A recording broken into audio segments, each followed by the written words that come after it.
యోగాతో బరువు తగ్గటం సులభం కేవలం 21 రోజుల్లో. హాయ్ అండి. హాయ్. నమస్తే రాజేష్ హాయ్ గారు. Hi brother. ఎలా ఉన్నారు? బాగున్నా. ఏం ఏ ర్యామ్ ఏంటి అన్ని పనులన్నీ అయిపోయాయా? అన్నీ రిలాక్స్‌డ్‌గా అయిపోయినాయి. ఉన్నట్టున్నారు. యెస్. జనాల్లోకి సినిమా తీసుకెళ్ళాలి ఆ! ఈ 10 డేస్. ఆ! సేమ్ పని. అంటే లాస్ట్ మినిట్ వర్క్ అంతా అయిపోయిందా? హ్మ్. ఆర్ఆర్ అన్నీ రైటింగ్ అయిపోయినాయి. అన్నీ అంతా. ఓకే.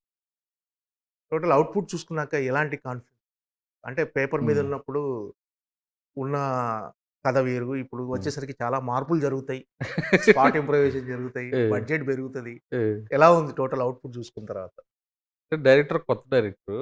పేపర్ మీద విత్ ఓన్ స్క్రిప్ట్ తోటి వచ్చింది మన హ్మ్. దగ్గరికి. విత్ డైలాగ్ వెర్షన్ అది. ఆహ్, ప్రతి సీను కెమెరామెన్‌తో కూర్చొని డిస్కస్ చేసుకొని, షార్ట్ డివిజన్ చేసుకొని, మేము ఇనిషియల్‌గా 54 డేస్ అనుకున్నాం. 49 డేస్‌లో సినిమా కంప్లీట్ అయిపోయింది. సూపర్. అంత ఎక్స్‌పీరియన్స్ డైరెక్టర్ లాగా బాగా డీల్ చేసాడు. బడ్జెట్ విషయంలో వెరీ వెరీ హ్యాపీ. మనం ఏమనుకున్నాం అంతకన్నా తక్కువే ఉంటది గానీ, ఏం పెరగల. ఆహ్, డెఫినెట్‌గా లాస్ట్ ఇయర్ 'కిరణ్ అబ్బవరం' దీపావళికొచ్చి ఎలా మంచి అవుట్‌పుట్ బ్లాక్ బస్టర్ కొట్టాడో, ఈ ఇయర్ ఫ్యామిలీ ఎంటర్‌టైన్‌మెంట్‌తో ఫ్యామిలీస్ అందరూ థియేటర్‌కొచ్చి హ్యాపీగా నవ్వుకొని ఎళ్ళే సినిమా ఇది 'కేరామ్'. ఇప్పటివరకు ఒక 6 సినిమాలు ప్రొడ్యూస్ చేశారు. 5 సినిమాలు హ్మ్. అయిపోయినాయి. ఇప్పుడు ఆరో సినిమా. హ్మ్. ఇంకొక 2 సినిమాలు ప్రొడక్షన్‌లో ఆహ్, ఉండేటియి. ఏంటి అంటే ఈ ఎక్స్‌పీరియన్స్ ఎలా ఉంది? అంటే హ్మ్. ఒక డిస్ట్రిబ్యూటర్‌గా, కో హ్మ్. ప్రొడ్యూసర్‌గా, హ్మ్. నెక్స్ట్ ప్రొడ్యూసర్‌గా. హ్మ్. ప్రొడ్యూసర్‌గా ఈ 6 సినిమాల ఎక్స్‌పీరియన్స్ ఎలా ఉంది? డిస్ట్రిబ్యూటర్‌గా అంటే ప్రొడ్యూసర్‌గానే బావుంది. ఎందుకంటే డిస్ట్రిబ్యూటర్‌గా మనకి సినిమా తెలియకుండా ఏదో ఒక సినిమా టీజరు, ఫస్ట్ లుక్, ఆ హీరో మీద ఉండే నమ్మకం, డైరెక్టర్ మీద ఉండే నమ్మకంతో ఎళ్ళిపోతాం. ఇక్కడ ఒక కథ విని, ఈ కథని సినిమాగా ఎలాగుంటదని మనం ఊహించుకొని ఎళ్ళే ప్రాసెసే నాకు బాగా నచ్చింది. హ్మ్. డెఫినిట్‌గా డిస్ట్రిబ్యూటర్ కంటే సినిమా తీయటంలోనే ఎంజాయ్ అయింది. అంటే మీ గత సినిమాలో ఎప్పుడన్నా హ్మ్. జరిగిందా? అంటే అనుకున్న బడ్జెట్‌లో తీయటం గాని, 5 రోజుల ముందు అనుకున్న హ్మ్. వర్కింగ్ డేస్ కంటే 5 రోజుల ముందు హ్మ్. ఫినిష్ చేయటం 'కేరామ్'. 'రామ్ జరగం' గూడా ఆ! మేము అనుకున్న డేస్ కన్నా అది గూడా 49 డేస్‌లోనో, 50 డేస్‌లోనో ఓకే. అంటే కొన్ని కథలు పేపర్ మీద ఉన్నప్పుడు ఎక్కువ డేస్ పడతాయి. దానికి ప్రిపేర్ అయ్యి దిగాలి. అన్ని ఓకే. సినిమాలు అలా అవ్వవు. ఇది ఫ్యామిలీ ఎంటర్‌టైన్‌మెంట్ కాబట్టి మనం అనుకున్న డేస్ అన్ని సినిమాలు అలా జరగవన్నారు. ప్రతి సినిమా నిజంగా అన్ని సినిమాలు అలా జరగవు. ఆ! నిజంగా వర్కింగ్ డేస్ అనుకున్న హ్మ్. వర్కింగ్ డేస్ ప్రకారం, అనుకున్న బడ్జెట్ హ్మ్. ప్రకారం తీసే సినిమాలు చాలా తక్కువ. అవును. అసలు మీకెలా అంటే మీరొక పర్ఫెక్ట్ ప్లానింగ్‌తో వెళ్తారా? ఎలా సాధ్యం? డెఫినిట్‌గా నేను డైలీ షూట్‌కెళ్తాను, చూసుకుంటాను. అంటే మనం తీసినయన్నీ డిఫరెంట్ సినిమాలేం గాదు గదా! ఇప్పుడు 'భైరవకోన' ఉంది. అదొకటి సెట్లు, సీజీ ఉంది కాబట్టి దానికి కొంచెం టైము, బడ్జెట్టు అది ముందే అనుకుందే. 'మజాకా' అనుకున్న బడ్జెట్‌లోనే అయింది. ఒక 10% అనేది ప్రతి సినిమాకి కామన్. హ్మ్. అది ప్రిపేర్ అయితేనే సినిమా తీయాలి. ఓకే. అంటే 'కే ర్యాంప్' హ్మ్. ఎలాంటి కథ అసలు? 'కే ర్యాంప్' 'కే' అంటే కుమార్ ర్యాంప్. ఈ పండక్కి ఫ్యామిలీలంతా వచ్చి నవ్వుకొనెళ్ళే సినిమా. ఒక చిల్లర గై అంటే బాగా డబ్బుండి, ఈ డబ్బులో పబ్‌కెళ్తే ఏముంటది, ఒక అదేదో అంటారు గదా! మాస్ బార్‌కెళ్తే ఏంటి, కల్లు కాంపౌండ్‌కెళ్ళి మందేస్తే ఏంటి, హ్మ్. బెంజ్ కార్‌ని తీసుకెళ్ళి మీరు టీజర్‌లో చూసినా ఉంటది. ఇవి మాస్ రోడ్‌ల్లో వీటిల్లో తిప్పుతా ఉంటాడు. అలా ఉండే ఒక అబ్బాయి ఒక అమ్మాయికి పడితే కేరళ ఎళ్లి, ఆ అమ్మాయి వాళ్ళు ఏం ప్రాబ్లమ్ ఫేస్ చేసాడు, లవ్ స్టార్ట్ అయినాక ఏంటని దాన్ని హిలేరియస్ ఎంటర్‌టైన్‌మెంట్‌లో చెప్తూ ఫ్యామిలీ ఆడియన్స్ కనెక్ట్ అయ్యేలా చేసారు. ఏంటి అసలు టైటిల్ జస్టిఫికేషన్ ఏంటి? అంటే 'కే ర్యాంప్' అనేది ఒక ఇంగ్లీష్ టైటిలు. హ్మ్. 'కే' అంటే కొంచెం ఒక బయట హ్మ్. వినటానికి ఒక హ్మ్. బూతు పదం అని గూడా అంటున్నారు. హ్మ్. నిజమేనా? అసలు టైటిల్ ఎందుకు పెట్టారసలు? హీరో పేరు 'కుబార్.' ఆ! 'కుబార్ ర్యాంప్' అని. 'కుమార్ ర్యాంప్' అని. హ్మ్. ఓకే. అది ముందు సినిమా 'కా' వచ్చింది కాబట్టి ఆ సెంటిమెంట్‌గా 'కుమార్‌కి' షార్ట్ ఫార్మ్‌లో 'కే' అని పెట్టారు. ఓకే. అంటే కిరణ్ ఇంతవరకు చాలా సినిమాలు చేశాడు గదా! ఏంటి ఈ సినిమా ఏంది డిఫరెన్స్ ఏంటి? ఆయన ఈ క్యారెక్టరైజేషన్ గాని సినిమాలో మీరు గ్లిమ్స్, టీజర్ చూస్తే మీకు కొత్త 'కిరణాపురం' గారు కనపడి ఉంటారు. ఫుల్ ఎనర్జీ ఉన్న క్యారెక్టరు. ఇప్పటివరకు 'కిరణ్' గారు చేయలా. అంత ఎనర్జీ క్యారెక్టర్ నాకు తెలిసి. మీకు తెలిసి ఏమైనా చేసారా? చేయలేదు. చేయలా. ఆ క్యారెక్టరైజేషనే కొత్తగా ఉంటది. హ్మ్. He is a one man show అన్న. డెఫినిట్‌గా చెప్తున్నా. సినిమా చూసినాక 'కిరణ్' గారు అన్ని సినిమాలు ఒక ఎత్తు. ఈ సినిమాలో అతని యాక్టింగ్ గాని, పెర్ఫార్మన్స్ గాని లాస్ట్ ఒక సీను డెడ్ క్లైమాక్స్‌లో ఒక సీను ఎంటైర్ ఆడిటోరియం అంతా క్లాప్స్ కొడతది. అంత బాగా పెర్ఫార్మ్ చేశారు. నేను కూడా జనాల్లో చూడటానికి వెయిటింగ్. ఏంటంటే ఈ ఈ సినిమా అంటే ఇప్పటివరకు ఇలాంటి ఎంటర్‌టైన్‌మెంట్ జోనర్ కిందకే వస్తుందా ఈ సినిమా? ఏంటి అసలు? డెఫినెట్‌గా ఆ! ఫన్‌తో చేసిన సినిమా అనేది. అంటే క్యారెక్టరైజేషన్‌లోనే ఫన్ ఇంక్లూడ్ అయ్యి ఉంటుందా? హ్మ్. హీరో హ్మ్. క్యారెక్టరైజేషన్‌లోనే. అంటే హీరో చేసే పిచ్చి పనులు ఆ! మీరు ఒక షాట్‌లో చూసారు గదా! ఇలా మందు ఒక ఎగ్ ఇలా కొట్టుకొని మందులో అవును. పోసుకొని అదొక డిఫరెంట్ క్యారెక్టర్. ఓకే. అంటే ఈ ఈ సినిమా 'కిరణ్ అబ్బవరాన్ని' చూజ్ చేసుకోవడానికి రీజన్ ఏంటి అసలు? కథ ఆయనకే సరిపోయిందా? లేకపోతే ఆల్రెడీ డైరెక్టరు, హీరో కలిసి మీ దగ్గరకొచ్చాడా? యాక్చువల్ కిరణ్ గారు నేను ఒక సినిమా చేయాలి. ఆ! రూల్స్ వచ్చిన తర్వాత ఒక సినిమా అనుకున్నాం. హీరో గారికి డైరెక్ట్‌గా ఈ కథ విని నాకు కార్ రిలీజ్ తర్వాత ఆయన పంపించాడు. నాకు కథ నచ్చి అలా ముందుకెళ్ళింది. అంటే టీజర్‌లో ఉన్న డైలాగులు చాలా విమర్శలొచ్చాయి. హ్మ్. టీజర్‌ల మీదలో ఉన్న హ్మ్. డైలాగులు చాలా కొంచెం బూతులున్నాయని, డబుల్ మీనింగ్‌లున్నాయని కొన్ని చాలా హ్మ్. విమర్శలొచ్చాయి. వాటిని ఎలా స్వీకరించారు మీరు? అంటే హ్మ్. అది అటెన్షన్‌గా అంటే కావాలనే మీరవి పెట్టి రిలీజ్ చేశారా? ఏంటి? అంటే ఒక రకం కొంతమందిలో అలాంటి హ్మ్. కామెంట్స్ కూడా వినిపిస్తున్నాయి. హ్మ్. కొంతమంది అలాంటి కామెంట్స్. ఇప్పుడు టీజర్‌లో డైలాగ్ గురించి మాట్లాడుతున్నారు. నేను ఫస్ట్ కథ విన్నప్పుడు నాకు యాజ్ ఇట్ ఈజ్ వర్డ్స్‌తో నాకు డైరెక్టర్ చెప్పాడు. హ్మ్. "ఇయన్నీ సినిమాల్లో ఉంటాయా?" అన్న. సార్ ఇది రియలిస్టిక్‌గా డైలాగులు రాసుకున్నాను. అంటే మా డైరెక్టర్ గాని, నేను గాని అనుకున్న థాట్ ఏందంటే, ఒక నలుగురు అబ్బాయిలు, ఓ 10 మంది ఓ పార్టీకెళ్ళాం. నలుగురు అబ్బాయిలు కలిసారు. ఏం మాడుకుంటారు? ఇలాంటివి. మాడుకుంటారు గదా! అది కామన్‌గా సినిమాలో ఇంప్లిమెంట్ చేస్తే ఏంటి? అంటే అందుకే చెప్పాను. డబ్బులున్న ఒక రిచెస్ట్ వాళ్ళు మాట్లాడరు. మాసోళ్ళందరూ మాట్లాడేది అదే. హ్మ్. డైలీ వాళ్ళు మాట్లాడే ఒక 5 వర్డ్స్‌లో ఆ వర్డ్ కామన్‌గా వస్తా ఉంటది. అలా ఇంక్లూడ్ చేసాం. తర్వాత వచ్చినప్పుడు వీళ్ళందరూ కొంచెం రియాక్షన్ అది ఉంటే, సినిమాలో ఉంటదా? లేదా? అనేది డిపెండ్ అపాన్ సెన్సార్ దాని మీద బట్టి. అంటే టీజర్‌లోనే ఉంటాయని అంటున్నారు. సెపరేట్‌గా ఓన్లీ ఆ డైలాగులు అదే తీసేసి అక్కడ మీకు టీజర్‌లోనే కొన్ని వర్డ్స్ అయితే లేవు. హ్మ్. డబుల్ మీనింగ్ డైలాగులతో ఇంతవరకు నేను ఏ సినిమా తీయలా. హ్మ్. మీరు చూస్తే ఫస్ట్ నుంచి ఇప్పటి దాకా. ఆ కథలో అలా ఉంది. హ్మ్. దానిలో ఏమేమి మనకు అభ్యంతరంగా ఉన్నాయో ఫ్యామిలీస్‌తో చూడటానికి అదంతా చూసి ఒకసారి కాల్ తీస్ అంటే జనాలు అటెన్షన్ హ్మ్. డ్రా చేయటానికి, ఒక రకమైన బజ్ క్రియేట్ చేయటానికి మాత్రమే హ్మ్. ఇలాంటి డైలాగ్ ఇంక్లూడ్ చేశారని ఒక కామెంట్స్ కూడా సోషల్ మీడియాలో వైరల్ అవుతుంది. సోషల్ మీడియాలో 100 మంది 100 చెప్తారన్న. ఓకే. జనాల అటెన్షన్ క్రియేట్ చేయడానికంటే మన ఎనక సినిమాలన్నిట్లో ఉండాలిగా. ఏ సినిమాలో లేవు గదా! ఈ కథలో అలా ఉన్నాయి. ఈ కథలోనే రిచెస్ట్ చిల్లర్ గై అని చెప్తున్నాం గదా! రిచెస్ట్‌గా ఉండేవాడు ఒక చిల్లరాలతో తిరుగుతా మాట్లాడే భాష ఎలా ఉంటది? వాడు దాన్ని ఎంజాయ్ చేస్తున్నాడు. ఇప్పుడు బిర్యానీ ఉంటే నాకు మామిడికాయ పచ్చడి కావాలంట హీరో. పబ్‌లో మందు తాగంటే నేనెళ్ళి కల్కామన్‌లో మందు తాగుతా అంటాడు. మంచిగా అర్మానీ జీన్స్ ఇయి ఏసుకో అంటే లుంగీ కట్టుకొని మాస్ బార్‌లో తిరుగుతున్నాడు. అది డిఫరెంట్ ఆ క్యారెక్టర్ బిహేవియర్ వల్ల వచ్చిన వర్డ్స్ అయి. మనం కావాలని సినిమాకి అయి పెట్టి యూత్‌ని అట్రాక్ట్ చేద్దాం అనే దానిలో అసలు 1% కూడా థాట్ లేదు. ఈ 'రిచెస్ట్ గై' సినిమాకి మీకు బడ్జెట్ కూడా చాలా రిచ్‌గానే అయ్యుంటది గదా! మనం అనుకున్న దాంట్లోనే ఆ! అయిపోయింది.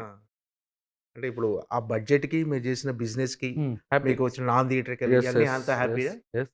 ఆ! Full happy. Okay. Very confident అందులో. అంటే అసలు ఎంత బడ్జెట్ అయింది ఏమైనా చెప్పొచ్చా? మనం అసలు ఈ రేంజ్ అంటే ఈ రేంజ్ సినిమాకి ఎంత అవుతుంది? రిలీజ్ అయినాక చెప్తా. ఎంత బడ్జెట్ అయింది? రిలీజ్ అయినాక నా సినిమా ఎంత కలెక్ట్ చేస్తది. ఓకే. రిలీజ్‌కి ముందైతే నేను పెట్టిన బడ్జెట్ అంతా నాకు ఆల్‌మోస్ట్ రికవర్. ఓకే. ప్రతి సినిమా కథ మీరు వింటారా? డెఫినిట్‌గా ఆ! అంటే కథ వినకుండా సినిమా ఎలా డైరెక్టరు చేస్తాం? అంటే కాంబినేషన్‌లతో సెట్ చేసే ప్రాజెక్ట్‌లు గూడా ఉంటాయి. హ్మ్. కొంతమంది హ్మ్. డైరెక్టరు, హీరో కలిసి ఒక ప్రొడ్యూసర్‌ని వెతుక్కుంటారు. So, మీరెలాంటి producer? అంటే ప్రతిరోజు సెట్స్‌కెళ్ళి, హ్మ్. ప్రతిరోజు లెక్కలు జూసుకొని, ప్రతిరోజు షూటింగ్ ఎంత వరకొచ్చిందని చూసుకొని, ఇలాంటి ప్రొడ్యూసరా? లేకపోతే అంటే కొంతమంది కాంబినేషన్ సెట్ చేసి ఇంత బడ్జెట్ అంటే డైరెక్టర్‌కో, హీరోకో వదిలేస్తారు. ఇప్పుడు నేను తీసిన అన్ని సినిమాల్లో హ్మ్. కాంబినేషన్స్ ఇచ్చేసిన సినిమా ఉందా ఏమన్నా? లే నేను ఒక కథ విని లేదంటే ఎవరన్నా హీరో నేను సినిమా చేద్దాం అనుకున్న హీరో కథ విని ఆయనకి నచ్చి నా దగ్గరికొస్తే ఇద్దరికీ నచ్చితే ఎళ్ళటం. లేదంటే నాకేన కథ నచ్చి ఒక హీరో దగ్గరికెళ్ళటం. ఎళ్ళబోయే ముందు అన్నీ ఆర్టిస్టులు ఎవరు? ఏంటి? ఎన్ని వర్కింగ్ డేసు? ఈ వర్కింగ్ డేస్ తగ్గించుకోవడానికేమైనా డబుల్ కాస్ట్ షీట్లు చేయొచ్చా? ఏంటి? అన్నీ దగ్గరుండి నేను చూస్తాను. అందులో నో డౌట్. 60 రోజులు షూటింగ్ జరిగితే అట్‌లీస్ట్ నేను 40 రోజులు ఇంకో 2 సినిమాలు జరుగుతుంటే అటు ఇటు ఎళ్తానేమో గానీ, ఒకే సినిమా ఉంటే 60 రోజులు నేను సెట్‌లోనే ఉంటాను. మొదటి రోజు అంటే మీరు ఇక ప్రొడ్యూసర్‌గా మారాలి అనుకున్నప్పుడు, అసలు మీ థాట్ ప్రాసెస్ ఎలా ఉంటది? అంటే నేను ఇలానే సినిమాలు తీయాలి. నేను ఖచ్చితంగా ప్రతి కథ వినాలి. ఇలాంటివేమన్నా పెట్టుకున్నారా? మీకంటూ కొన్ని కండిషన్స్ మీకు మీరే? నాకు నేను అసలు ప్రొడ్యూసర్ అవుదామని నేను అనుకోలా. ఆ! అలా అయిపోయా. హ్మ్. నాకు విఏ ఆనంద్ గారు మంచి ఫ్రెండు. హ్మ్. ఇప్పుడు 'టైగర్' నుంచి. సందీప్ కృష్ణ గారు మంచి ఫ్రెండు. వాళ్ళిద్దరూ ప్రొడ్యూసర్ అయితే బాగుంటది అనుకోని నాకొక కథ చెప్పి ఆనంద్ గారు. అలా స్టార్ట్ అయింది. ఆ కథ నాకు నచ్చింది. అంటే ఓకే. ఆనంద్ గారు ఏ సినిమా చేసినా జస్ట్ నెక్స్ట్ చేయబోయే సినిమా కూడా జస్ట్ రాజా ఇలా ఇలా కథ ఉంది అంటూ నాతో డిస్కస్ చేస్తారు. ఫ్రెండ్‌గా అలా స్టార్ట్ అయింది జర్నీ. ఆ తర్వాత మా ఎడిటర్ 'చోటా కే ప్రసాద్' గారు ఒక కథ మంచి కథ ఉంది వినమని పంపించాడు నా దగ్గరికి. అదే 'సామజవరగం' కథ. నేను విని ఫుల్‌గా నవ్వుకున్నాను. హ్మ్. అలా ఎళ్ళిపోవటమే. కథ విని నమ్మి ఇప్పుడు 'బచ్చలమల్లి' ఉంది. నేను విన్నప్పుడు నేను చాలా ఎమోషన్ ఫీల్ అయ్యాను. నా కళ్ళెమ్మట ఆ ఫీల్‌తోని నేను సినిమా చేశా. ఆ కథ వినకుండా సినిమా చేయడం అనేది ఇంపాసిబుల్. హ్మ్. అసలు నేను చేయను. ఓకే. అంటే మీ తీసిన సినిమాలు ఇప్పటివరకు 'ఎట్లు మారేడుమిల్లి ప్రజానీకం' గాని, మీరన్నట్టు 'బచ్చలమల్లి' గాని, కొన్ని ఒక సోషల్ అవేర్‌నెస్ ఉన్న సినిమాలు, ప్లస్ హ్మ్. ఒక కాన్సెప్ట్ ఓరియెంటెడ్ సినిమాలున్నాయి. ఫుల్ ఎంటర్‌టైన్‌మెంట్ సినిమాలున్నాయి. అవును. అంటే మీరు తీసిన ఈ 6 సినిమాల్లో గూడా రకరకాల జానర్స్ ఉన్నాయి. 'భైరవకొన' ఇంకో జానర్. అవును. ఆ! ఏంటి అని అంటే ఒక కమర్షియల్ ఫార్మాట్ అంటూ కాకుండా, మీరు ఒక కొత్త సినిమా అందించాలని, లేకపోతే ఒక డిఫరెంట్ జానర్ అందించాలని ట్రై చేస్తుంటారు. 'నాంది' టైంలో విజయ్ కనకమేడల నేను ఫ్రెండ్సు. నరేష్ గారిని కొత్తగా చూపియాలి 'నాంది' కథ ఎప్పుడైతే నాకు నచ్చిందో నేను దాంతో ట్రావెల్ అయ్యాను. నేను ఆ సినిమాతో. ఆ తర్వాత నరేష్ గారితో కామెడీ కాకుండా కొత్తగా ఏం చేయాలి అనే దాంట్లోనే 'బచ్చలమల్లి', 'ఇట్లు మారేడుమిల్లి ప్రజానీకం' వచ్చింది. నెక్స్ట్ నరేష్ గారితో చేయబోయేది మాత్రం హిలేరియస్ కామెడీ. మళ్ళా ఆయన జోన్‌లోకెళ్ళే సినిమా చేస్తా. అంటే ఏంటి అంటే మీ బ్యాలెన్స్ షీట్ చూసుకుంటుంటారా అప్పుడప్పుడు? హ్మ్. ఏంటి మనం ఎన్ని సినిమాలు తీసాం? ఎక్కడి వరకొచ్చాం? ఒక క్షణం ఆగి ఈ గ్యాప్ దొరుకుతుందా? లేకపోతే బిజీగానే వెళ్ళిపోతున్నారా? ఏం లేదు అన్నీ చూసుకుంటాను. ఆ! ఓకే. అంటే ఎంత బడ్జెట్ అయింది? ఈ సినిమాకి నాన్ థియేట్రికల్ ఈ ఎంతొచ్చింది? సినిమా నాకు నా ఫస్ట్ లుక్ ఏమి రాకముందే నాకు 'నాంది' అంతా క్లోజ్ అయిపోయింది. హ్మ్. అంటే బావుంది. ఇప్పుడు నాన్ థియేట్రికల్ బిజినెస్ అంతా. అంటే ఇంతకు ముందుతో పోల్చుకుంటే కొంచెం డౌన్‌లోనే ఆ! ఉంది. ఇంతకుముందు పోలిస్తే డౌన్‌లో ఉంది. హ్మ్. కష్టంగానే ఉంది. హ్మ్. బట్ మన ప్రొడక్ట్, మన కంటెంట్ నచ్చి అప్రోచ్ అయితేనే ఇప్పుడు అవుతుంది. Okay. That is a major issue. అసలెందుకు అలా అయిందంటారు? నాన్ థియేట్రికల్ బిజినెస్ ఇంతకుముందు కంటే ఇప్పుడు ఎందుకు డల్ అయింది? వాళ్ళు గూడా ఎందుకు ఆలోచిస్తున్నారు ఓటీటీ వాళ్ళు? డల్ ఎందుకయింది? ఆటోమేటిక్‌గా అయిపోయింది. ఒకప్పుడు థియేటర్ రెవెన్యూలో అంతా బాగుండేది. థియేటర్ నుంచి ఫస్ట్ ఓటీటీ వచ్చినాక అందరూ ఫ్యాన్సీ రేట్‌లో కొన్నారు. అక్కడ ఆటోమేటిక్‌గా ఒక సినిమా హిట్ అవ్వలేదంటే వాడికి రెవెన్యూ తగ్గిపోద్ది. ఈ ఇష్యూలన్నిటి మీద తగ్గుతా, తగ్గుతా ఎళ్ళిపోతుంది. 80% రెవెన్యూ నాన్ థియేట్రికల్ నుంచే వస్తుందా? ఇప్పుడు బయట ఉన్న ఒకప్పుడు వచ్చిందండి. ఇప్పుడు లేదు. నాకు తెలిసి ఇప్పుడు 50 కూడా రావట్లేదేమో. కొన్ని సినిమాలైతే శాటిలైట్ కొనేవాళ్ళు కూడా లేరు. హ్మ్. అంటే నాన్ థియేట్రికల్ మీద డిపెండ్ అయ్యే సినిమాలు తీస్తున్నారు కొంతమంది ప్రొడ్యూసర్స్ అని అన్నారు. నాన్ వాటిని థియేట్రికల్ మీద డిపెండ్ అయ్యి తీస్తున్నారు అంటే థియేట్రికల్‌లో డబ్బులు రావనా? అంటే 80% రెవెన్యూ మనకు దాంట్లో వచ్చేస్తుంది. హ్మ్. ఒక రాట్లేదిప్పుడు. 20% రిస్క్ అంటున్నారు అంతే. హ్మ్. రాట్లేదిప్పుడు. హ్మ్. ఏదైనా థియేట్రికల్‌లో వచ్చే డబ్బులు నాన్ థియేట్రికల్‌లో రావు. హ్మ్. డెఫినెట్‌గా. ఎందుకంటే ఇప్పుడు నాన్ థియేట్రికల్ తీసుకునేదంతా ఔట్ రేటు. ఇప్పుడు 'సామజవరగం' సినిమా ఉంది. హ్మ్. నైజాం 5,00,00,000 పైన చేసింది. హ్మ్. అదే ఓటీటీ వాడు దానికన్నా తక్కువే ఇచ్చాడు. స్టిల్. ఓవర్‌సీస్ దాదాపు 7,00,00,000 చేసింది. థియేట్రికల్ కొడితేనే సినిమా బ్లాక్ బస్టర్. ఓకే. నాన్ థియేట్రికల్‌లో డబ్బులొస్తే మన ప్రొడ్యూసర్ సేవ్ అవ్వటానికి వచ్చే డబ్బులే అవి. ఇప్పటివరకు మీరు చేసిన సినిమాల్లో మీకు బిగ్గెస్ట్ లాభాలు అందించిన సినిమా ఏంటి? చాలా అంటే 'సామజవర్గం' అని కావచ్చు. అంటే ఒక క్రౌడ్ పుల్లింగ్ సినిమా అది. హ్మ్. చాలా మంది రిపీట్ ఆడియన్స్ కూడా వచ్చారు ఆ సినిమాకి. అవును. ఆ! నాకు 'సామజవరగంన' ఊరి పేరు భైరవ్ హ్మ్. 2. 2 మంచి లాభాలు. 'సామజవరగంన' రూపాయికి రూపాయి వస్తే హ్మ్. 'భైరవకొండ' రూపాయికి రూ. 10. ఓకే. అంటే కొన్ని సినిమాలు మీరు అనుకున్న కొన్ని సినిమాల్లో డబ్బులుగా పెద్దగా ఏం పోలేదు గానీ, కొన్ని 'బచ్చలమల్లి' అనేది నేను అనుకున్న రీచ్ అవ్వలేదు. 'మజాక' యావరేజ్ అయింది. ఓకే. అక్కడ కొంచెం సాటిస్ఫాక్షన్‌గా ఎళ్ళాను గానీ, ఫైనాన్షియల్‌గా ఓకే. అంటే ఒక్కొక్క ప్రొడ్యూసర్‌ది ఒక్కొక్క స్ట్రాటజీ ఉంటది. అంటే బిఫోర్ సినిమా స్టార్ట్ చేసేటప్పుడే దీని బడ్జెట్ ఎంత? హీరో మార్కెట్ ఇంత? ఆ! మనకింత రికవర్ అవుతుంది. ఇంత అవుతుందని. ఇలాంటి కాలిక్యులేషన్స్‌తోని ఎళ్తారా సినిమా మీరు? సార్ లేకపోతే ఇప్పుడు ఈ హీరో ఇది, ఈ బడ్జెట్ ఇది, ఇంతొస్తది అనేది ఇప్పుడు ఈ కెమెరా ముందు నేను మాట్లాడకూడదు. అలా లేదు. హ్మ్. ఒక హీరోకి ఇంతుంది అని ఇప్పుడు మనం గీసుకుంటే, నెక్స్ట్ మనం షూటింగ్ అయిపోయేటప్పటికి అందులో సగం కూడా రాదు. హ్మ్. ఇప్పుడు మనం ఇంత అనుకుంటే అందులో పెరగను కూడా పెరగొచ్చు. అది హ్మ్. మన దగ్గర లేదిప్పుడు. అది డిపెండ్స్ అపాన్ మనం రిలీజ్ చేసే టేజరు, పోస్టర్‌లు, కంటెంట్ మీద డిపెండ్ అయింది సాంగ్స్. ఓకే. ఒక్కోసారి కంటెంట్ బాగుంటే మనం ఎక్స్‌పెక్ట్ చేయని రెవెన్యూ కూడా వచ్చేస్తది. డెఫినెట్‌గా వస్తది. హ్మ్. అంటే ఇప్పుడు ఒక నాకు 'ఊరి పేరు భైరవ కోన' అనే సినిమా అంత క్రేజ్ రావటానికి కారణం నిజమే చెప్తున్నా సాంగ్. అది వైరల్ అయిపోవటం, అవును. ఆ సినిమా క్రేజ్ రావటం, అలాగే నాన్ థియేట్రికల్లు అప్పట్లో క్రేజీగా నేను 15 క్రోర్స్ అమ్మా. చాలా పెద్ద రేట్. అంటే ఫైనాన్షియల్ వైస్ బాగా డిసప్పాయింట్ చేసిన సినిమా ఉందా మీకిప్పుడు? ఇంతవరకు ఏం లేదండి. హ్మ్. హానెస్ట్‌గా. హ్మ్. అంటే అసలు మీరు తీసిన 5 సినిమాల్లో, 6 సినిమాల్లో హ్మ్. ఇప్పుడు ఇది అంటే ఒక్కసారి కూడా ఎక్కడ కూడా డిసప్పాయింట్ అంటే నా ప్రతి సినిమా నాకు ముందే ఓటీటీలు అయిపోతున్నాయి. హిందీ డబ్బింగ్‌లు, శాటిలైటు ఇప్పుడు కూడా కిరణ్ గారికి 'కే ర్యాంప్' కూడా నేను మంచి రేట్‌కే శాటిలైట్ అమ్మాను. హ్మ్. సో, చాలా లక్కీ ప్రొడ్యూసర్ అయితే మీరు. మేబీ. అన్నీ కలిసొస్తున్నాయి మీకు. ఓకే. ఏంటి అంటే రొటీన్‌గా చేసే సినిమాల కన్నా డిఫరెంట్ చేసే సినిమాలు ఎక్కువ డిఫరెంట్‌గా ఉండే సినిమాలు ఎక్కువ హ్మ్. ఆడియన్స్ ఆదరిస్తారు. అంటే మీ ఆలోచన విధానం కూడా అలాగే ఉంటదా? కథలు వినేటప్పుడు గాని, ఒక కథ సెలెక్ట్ చేసుకునేటప్పుడు గాని, ఎలా ఉంటుందసలు మీ ఆలోచన? అంటే మీరొక డిస్ట్రిబ్యూటర్ గూడా. హ్మ్. డిస్ట్రిబ్యూటర్‌కి ఇంకెక్కువ తెలుసు ఆడియన్స్ పల్స్. ఎలాంటి సినిమాలు పే చేస్తాయి ఏంటనేది. మన ఎనక 5 సినిమాలు తీసుకుంటే, హ్మ్. 5 ఇంటర్వల్ కొత్తగా ఉంటది. అవును. డెఫినిట్‌గా కథ వినేటప్పుడు హ్మ్. ఆ కథని విజువల్‌గా చూస్తా, దీన్ని ఎంతవరకు ఎంగేజ్ చేసుకోగలం, ఏంటి? ఎంటర్‌టైన్‌మెంట్ ఎళ్తే ఎంటర్‌టైన్‌మెంట్ వర్కౌట్ అయిందా? మనం నవ్వుకుంటున్నాం. ఓకే. ఆడియన్స్ నవ్వుతాడా? ఆడిటోరియం నవ్వగలిగిద్దా? అలాంటి దాని మీద వెళ్తున్నా తప్పితే డిఫరెంట్ అని గాదు. నాకు యాక్చువల్‌గా కమర్షియల్ సినిమాలంటే ఇష్టం. ఓకే. మంచి మాస్ సాంగ్స్, ఫైట్‌లు ఆ జోనర్‌లోకెళ్ళాలి. ఇంకా ఎళ్ళలేదు. ఓకే. అంటే పెద్ద హీరోలతో కమర్షియల్ సినిమా చేసే ఆలోచన ఉండుండదు. డెఫినిట్‌గా ఉంటది వెయిటింగా? కదా! ఏంటి అలాంటి కాంబినేషన్ సెట్ చేయడానికి ఏమైనా ట్రై చేస్తున్నారా? కాంబినేషన్ మీరింకా కాంబినేషన్ అంటారు. కథ. అలాంటి ఒక కథ దొరికితే ఓకే. కథ. డెఫినిట్‌గా ఎళ్తాను. కాంబినేషన్ కథ మీన్స్ దొరకట్లేదు ఒక నాకు. మంచి కథతో డైరెక్టర్ వస్తే కదా మీకు హీరో వచ్చేది. అవును. అదే. సో అదే. ఓ మంచి కథ దొరికితే అప్రోచ్ అవుతాను. ఆ! అలాంటి ప్రయత్నం ఏమైనా జరుగుతుందా? ఇంకా లేదు. హ్మ్. వింటున్నా. నాకు కథ హ్మ్. నచ్చితే డెఫినిట్‌గా ఫ్యూచర్‌లో జరిగిద్ది. ఓకే. అంటే డిస్ట్రిబ్యూటర్‌గా కెరీర్ స్టార్ట్ చేశారు. తర్వాత హ్మ్. కో ప్రొడ్యూసర్‌గా అంటే నిర్మాతగా మారటానికి బలమైన కారణం ఏమైనా ఉందా? ఏదన్నా బలమైన కారణం ఒక ఏం లేదు. ఇన్సిడెంట్ గాని అలాంటిదేనా? బలమైన కారణం ఏం లేదు. 'నాంది' తర్వాత అనిపిచ్చింది.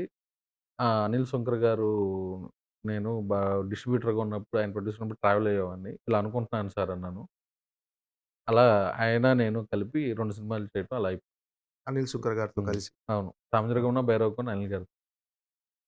ఏంటి సార్ ఎలా ఉందసలు ఇప్పుడు ప్రస్తుతం నిర్మాతల పరిస్థితి ఎలా ఉంది ఇండస్ట్రీలో? ఏంటి? అంటే మీరు తీసిన ఒక 5 సినిమా తీశారంటే ఖచ్చితంగా మీకొక ఎక్స్‌పీరియన్స్ వచ్చుంటది. డెఫినిట్‌గా సినిమా ఎవల ఆడితేనే ఎవరిని ఎవరికైనా ఆ! డబ్బులొస్తాయండి.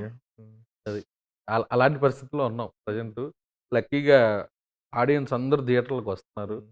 మన 'కొత్తలో' ఒక 'లిటిల్ హార్ట్స్', 'నరసింహ' సినిమా అవును. వరుసగా అన్నీ ఆడుతున్నాయి. 'కాంతార', 'ఓజీ' ఇది రావటం చాలా హ్యాపీగా ఉంది.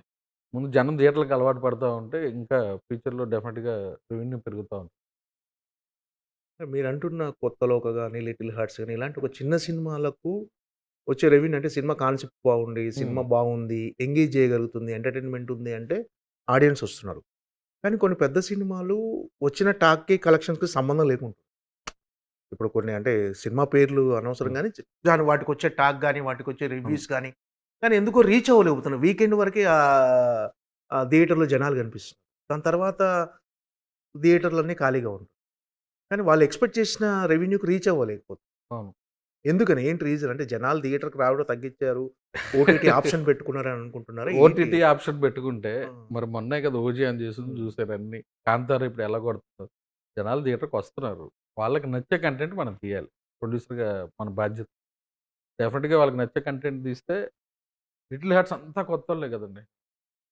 ఇరక్కొట్టింది కదా! అవును. అలాగే వస్తారు. ఏ సినిమా అయినా కంటెంట్ కొత్తగుంటేనే చూస్తారు. లేదంటే వాళ్ళకి నచ్చాలి. రెగ్యులర్ కంటెంట్ అయినా వాళ్ళకి కొత్తగా చెప్పాలి.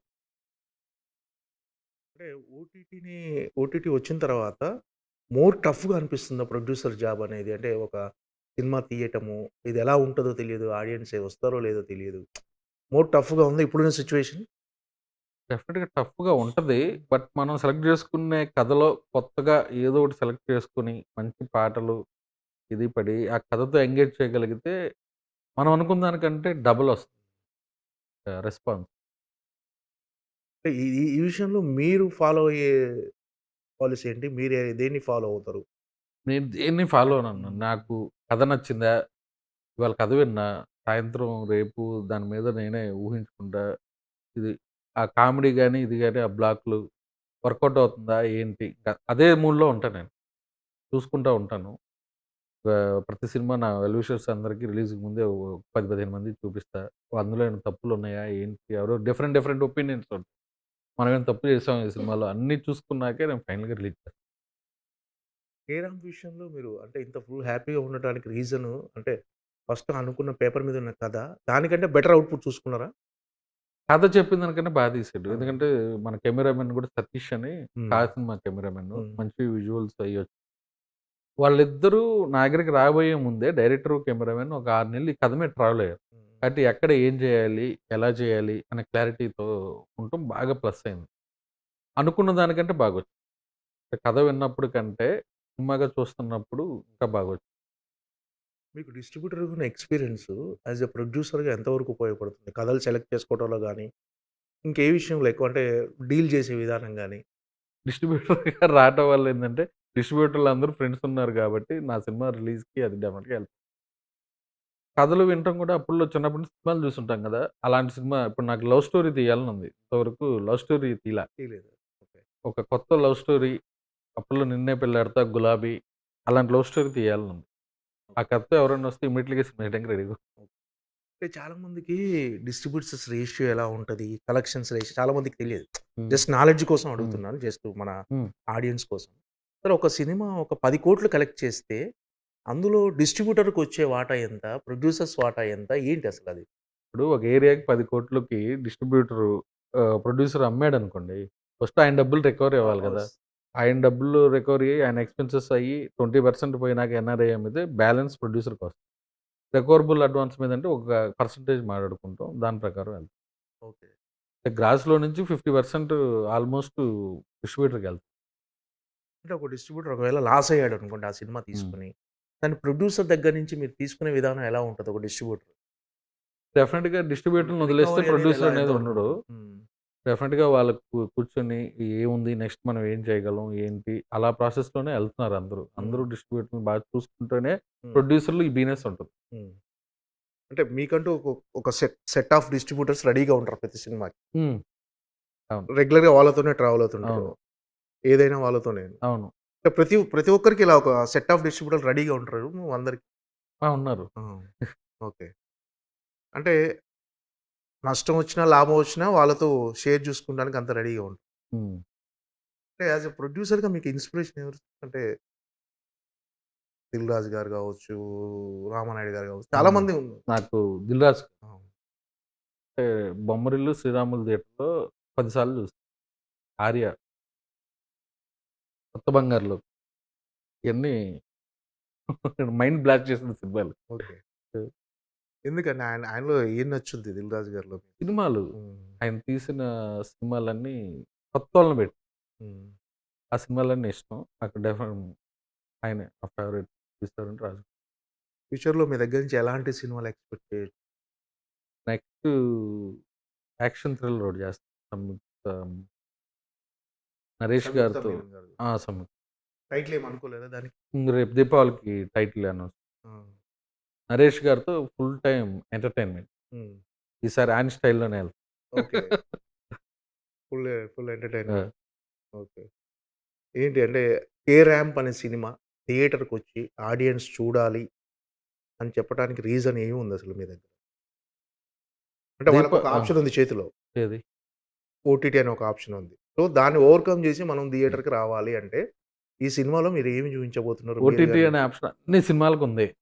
మొన్న ప్రతి రిలీజ్ అయిన అదే 6 సినిమాలకుంది. ప్రతి సినిమాకుంటుంది. బాగుంది అంటే ఇక్కడ చూస్తారు, అక్కడ చూస్తారు. బాగలేదంటే ఇక్కడ 50% తగ్గిపోతుంది. అక్కడ 100% ఎళ్ళిపోతుంది. పండగంటేనే ఒక ఫెస్టివల్. ఫ్యామిలీ అందరూ కూర్చొని హ్యాపీగా సెలబ్రేట్ చేసుకునేది. ఈ దీపావళికి ఈ సినిమా ఎందుకు చూడాలంటే, ఫ్యామిలీ అందరూ థియేటర్‌కొచ్చి హ్యాపీగా నవ్వుకొని, మంచి పాటలు ఎంజాయ్ చేసి ఒక వైబ్‌లో చేసి అంటే ఎక్కడ డిసప్పాయింట్ చేయదు. ఒకేసారి ఇన్ని సినిమాలు రావటం వల్ల 'మిత్రమండలి' గాని, ఇంకా 2, 3 సినిమాలు కూడా రిలీజ్ కాబోతున్నాయి మీతో. యెస్. ఒక వన్ డే డిఫరెన్స్. అవును. అవును. సో, ఏంటి కాంపిటీషన్ ఎలా ఉంటుంది? అంటే హ్మ్. మీకేమన్నా అనిపిస్తదా ఏంది? అంటే ఇన్ని సినిమాలు ఒకేసారి బేర్ చేయగలిగే హ్మ్. కెపాసిటీ ఆడియన్స్ దగ్గర కూడా ఉండాలి. ఉంటది. ఆ! లాస్ట్ ఇయర్ దీపావళికి 3 బ్లాక్ బస్టర్‌లు వచ్చినాయి హ్మ్. కదన్నా! 'వచ్చింది, 'లక్కీ భాస్కర్' వచ్చింది, తమిళ్ 'శివకార్తికేయన్' సినిమా ఒకటి. 3 బ్లాక్ బస్టర్‌లే కదా! అలా బావుంటాయి. 4 సినిమాలు చూడాలి. వాళ్ళు చూస్తేనే ఇంకా రెవెన్యూ పెరిగితే డిస్ట్రిబ్యూటర్‌లు హ్యాపీ, ప్రొడ్యూసర్‌లు హ్యాపీ. ఫ్యూచర్ ప్రాజెక్ట్స్ ఏమైనా ఉన్నాయా? పెద్ద ప్రాజెక్ట్‌లు ఏమన్నా డైరెక్టర్‌లని సెట్ చేసి ఇంకా ఏం లేదు. జస్ట్ కథలు వినటమే. అలాంటి థాట్స్ ఏం లేవు. కే ర్యాంప్ గురించి మీరు చెప్పేదేంటి మీ మాటల్లో? పండగ ఇప్పుడు చెప్పేసా కదా! హ్మ్. పండగకి ఫ్యామిలీ అంతా వచ్చి ఒక వైబ్‌లో చిల్ ఔట్ అయ్యి, కుమార్ అనే క్యారెక్టర్‌ని కనీసం 10 మందిలో ఒకడుంటాడు. హ్మ్. వాళ్ళందరూ కనెక్ట్ అవుతారు. ఒక అమ్మాయిని లవ్ చేస్తే ఒక అబ్బాయి ఎలాంటి ప్రాబ్లమ్స్ ఫేస్ చేశాడు, ఏంటి దాన్ని ఎంటర్‌టైన్‌మెంట్ వేలో చెబుతూ దానిలో ఫ్యామిలీ ఎంటర్‌టైన్‌మెంట్ చేస్తాడు. అంటే మీరు కొంచెం ముక్కుసూటిగా కూడా ఉంటారని అర్థమైంది. మన ప్రెస్ మీట్‌లో 'కేశాము' సినిమా నచ్చితే జనాలు ఆ! చూస్తారు, ఆ! నచ్చకపోతే చూడరు అని ఒక స్టేట్మెంట్ కూడా ఇచ్చారు. హ్మ్. అంటే ఏంటి అంటే చాలామంది సినిమా రిలీజ్ వరకు గూడా హ్మ్. లేదు మా సినిమా ఎరగదీస్తది. అందులో హ్మ్. No doubt. మీరందరూ చూడాల్సిందని చెప్తుండ్రు. నేను ఓపెన్‌గా చెప్పా. హ్మ్. మనం ఏం చెప్పినా ఆడియన్ అనేవాడు దేవుడు కదా! డెఫినెట్‌గా ఆడు ఫస్ట్ ఫిక్స్ అయ్యి వాడు డిసైడ్ చేస్తాడు కాబట్టి ఓపెన్‌గా చెప్పా. హ్మ్. అంటే ఆ రోజు అడిగిన క్వెషన్ ఏందంటే 4 సినిమాలు వస్తున్నాయి కదా! అవును. అని అడిగిన దానికి చెప్పాను. Hmm. Okay sir. All the best. Thank you. K ramp ఎరగదీయాలని, డెఫినిట్‌గా. మీకు మొత్తం ఈ దీపావళికి కనకవర్షం కురిపించాలని మనస్ఫూర్తిగా కోరుకుంటున్నాను. Thank you. థాంక్ యూ అన్న. భయ్యా. Thank thank you you. So much. Thank you. And for more videos, Please subscribe to iDream. Please subscribe to iDream. Please subscribe iDreams. And please subscribe to iDream. For more videos, subscribe to iDream. please like, share, and subscribe to the channel. Congratulations, iDream. Subscribe to iDream. Subscribe to iDream. So, subscribe to iDream Media. iDream team అందరికి huge congratulations. Please subscribe iDream Media. Please subscribe to iDream. Subscribe iDream. Please subscribe to iDream. iDream అంటే నా కళల channel subscribe చేసుకున్న నోరు తిరుగుతలేదు, మీరైతే గంట గుర్తు కొట్టండి. For more such videos, please subscribe to iDream. Subscribe to iDream. Please subscribe to iDream. Please subscribe iDream Media. Please do subscribe to iDream. Please subscribe to iDream Media. For best entertainment and information, please subscribe iDream. And don't forget to subscribe to iDream.